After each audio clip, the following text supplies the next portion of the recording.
ಅವನೇ ಪುಣ್ಯಾತ್ಮ ಕೇಳನ್ನೋ. ಇದ್ರ ತಾತ್ಪರ್ಯವನ್ನು ತಿಳ್ಕೊಂಡ್ಬಿಟ್ಟು ಸಾಕು. ಏನಂದ್ರ ಕರನ ಬಿಟ್ಟ ಆಕಳ ಮೇಯಕ್ ಹೋಗಿರ್ತೈತೆ ಅಡವಿಗೆ. ಆ ಮೇಯಕ್ ಹೋದಾಗ ಅಕಸ್ಮಾತ್, ಇದು ಗುರು ಶಿಷ್ಯರ ಸಂಬಂಧ ಹೇಳಾಕತ್ತೇನೆ, ನೀವೇನು ಒಂದು ತಿಂಗಳು ತಪಸ್ಸು ಮಾಡಿರಲ್ಲ, ಇದ್ರ ಫಲ ಹೇಳಾಕತ್ತೇನೆ, ಬಹಳ ಮಹತ್ವದ. ಅವಾಗ ಕರನ ಬಿಟ್ಟ ಆಕಳಲ್ಲಿ ಮೇಯಕ್ ಹೋಗಿರ್ತತಿ.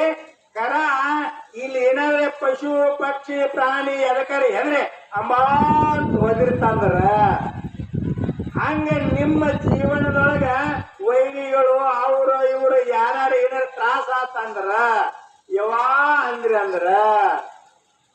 ಆಕಳ ಕರ ಅಂಬಾ ಅಂತಂದ್ರ ಆಕಳ ಕಿವಿ ಕೇಳಿಲ್ಲ, ಕಣ್ಣು ನೋಡಿಲ್ಲ, ಅದ್ರ ಒಳಗ್ ಕಳ್ ನೋಡಿರ್ತಂತ ನೋಡ್ರಿ.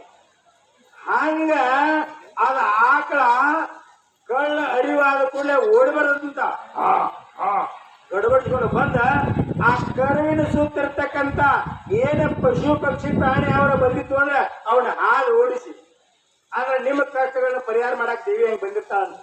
ಹಾಲು ಓಡಿಸಿ ಕೆರಿ ಬಿಟ್ಟ ಬಾಯಿಗೆ ಮಲಿ ಹಾಕಿದ ಕೂಡ ಕೆರಿ ಬಿಟ್ರ ಬಾಯಾಗ ಹಾಲ ಹೊರಗೆ ಬಂದಿರ್ಬೇಕು. ಎಷ್ಟು ಪ್ರೇಮ ಅಲ್ಲ, ಚಲೋ ಸಂತೋಷದಿಂದ ಹಾಲು ಉಳಿಸ್ತಿರ್ತತೆ, ಮತ್ತ ಮೇಲೆ ಬೆನ್ನು ನೆಕ್ಕಿ ಹೆಂಗ ಸಮಾಧಾನ ಮಾಡ್ತತೆ. ಹಂಗ ನಿಮ್ಮನ್ನ ದೇವಿ ಸಮಾಧಾನ ಮಾಡ್ತಾ ನೋಡಿ. ನೀವಲ್ಲ ನೀವು ನೆನೆಸ್ಬೇಕಷ್ಟ. ಸಾಕಂತ ಗಂಟೆ ಬರ್ಸಕತ್ತ ನಮ್ ಬೆಲ್ಲ ಆತರ ಗಂಟೆ ಬಾರಿತಾರ ಬಿಟ್ಬಿಡ.